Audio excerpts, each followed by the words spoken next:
ఆ మధ్యన గూఢచారి సినిమా చూసిన ప్రతి ఒక్కళ్ళకి బాగా అర్థమైంది. ఒక ట్రాప్ ఎట్లా ఉంటుంది, ప్రత్యర్థి దగ్గర మనం ఎట్లా చేస్తామన్నటువంటి. ఆ తర్వాత పాకిస్తాన్లో ఉన్నటువంటి మన శత్రువులు దాదాపు 28 మంది కాల్చి చంపబడటం, అమెరికాలో చివరికి పన్నుగాడిని దాచి అమెరికా కాపాడాల్సి వస్తున్నటువంటి పరిస్థితి.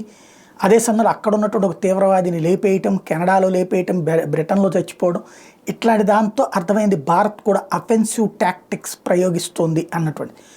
అలాగే ఇరాన్ మీద మొసాద్ అలాగే ప్రయోగిస్తూ ఉంటుంది. ఎప్పటికప్పుడు ప్రపంచంలో ఎక్కడైనా ఇజ్రాయెల్కి శత్రువుని వేటాడి చంపడం అలవాటు. కానీ ఇప్పుడు ఇరాన్ కూడా అట్లాంటి దశకి వచ్చాను అని చెప్తోంది.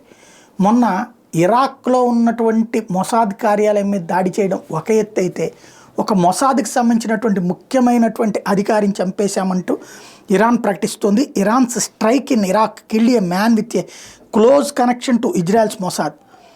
The report said Peshra Majid Aga Diaji, killed in Iranian strike, was Mossad's main man in Israel.